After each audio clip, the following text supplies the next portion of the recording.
السلام علیکم ورحمۃ اللہ وبرکاتہ۔ سامعین، کسی بھی قوم اور ملک کے وہ افراد جو اپنی قوم کی عزت و وقار کا سبب بنتے ہیں، یہ وہ افراد ہوتے ہیں کہ جن کی اپنی محنتیں اور اپنی صلاحیتیں بھی کام لاتی ہیں، لیکن اس سے کہیں زیادہ اس قوم کے افراد نمایاں کردار ادا کرتے ہیں۔ اس لیے کہ یہ وہ افراد جو اپنے کسی کام کے اندر اگرچہ ناکام بھی ہو جاتے ہیں، لیکن اس کے باوجود قوم کے افراد ان کی حوصلہ افزائی کرتے ہیں، جس سے ان کے اندر ایک اور طاقت جنم لیتی ہے، جس سے پھر ایک دن یہ اپنی قوم کو کچھ کر دکھانے کے قابل بن جاتے ہیں۔ اسی لیے تو کہتے ہیں کہ اگر ناکامی کے بعد حوصلہ افزائی کے دو الفاظ بھی کہہ دیے جائیں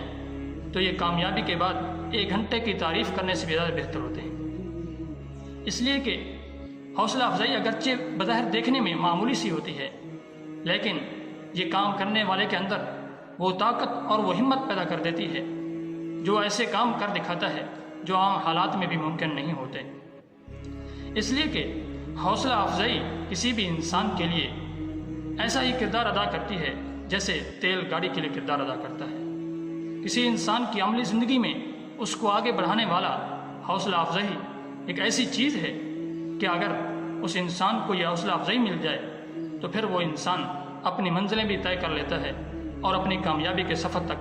ہمکنار ہو جاتا ہے۔ اگر ایک استاد کسی ایک ایسے طالب علم کے اندر کہ جس سے بظاہر کوئی امید نہیں لگائی جا سکتی، اگر اس کے اندر یہ یقین پیدا کر دے کہ تو کچھ کر سکتا ہے، تو اس طالب علم کی زندگی بدل جاتی ہے۔ ایک دن آتا ہے کہ وہی طالب علم اپنی قوم اور اپنے اساتذہ کا نام روشن کرتا ہے اور اپنے اداروں کا نام روشن کرتا ہے۔ لیکن اگر آج ہم اپنے معاشرے کو دیکھیں تو ہمارے معاشرے کے اندر حوصلہ افزائی کی بجائے حوصلہ شکنی کا مرض بڑھتا جا رہا ہے۔ آج ہمارے معاشرے کے اندر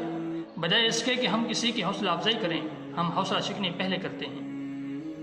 اگر کوئی ناکام بھی ہو جائے، بجائے اس کے کہ ہم اس کی حوصلہ شکنی کریں، ہمیں حوصلہ افزائی کرنی چاہیے۔ اور حوصلہ شکنی کسی باصلاحیت انسان کو بے صلاحیت بنا دیتی ہے اور کسی جاندار معاشرے کو بے جان بنا دیتی ہے۔ اس لیے آج ہمیں اپنے معاشرے کے اندر اس تعمیری سوچ کو بیدار کرنا ہے۔ ہم بجائے کسی کی حوصلہ شکنی کرنے کے اس کی حوصلہ افزائی کریں، تاکہ ہمارے معاشرے کے وہ افراد اور خصوصاً وہ نوجوان جو اپنے اندر بے بہا صلاحیتیں رکھتے ہیں اور اپنی قوم کے لیے کچھ کرنے کے قابل بن سکتے ہیں، تو ہمیں ان کی حوصلہ افزائی کرنی چاہیے، تاکہ ہمارا معاشرہ باصلاحیت افراد کی صلاحیتوں سے بہرہور ہو سکے اور باصلاحیت افراد کی صلاحیتوں سے ہماری قوم استفادہ کر سکے۔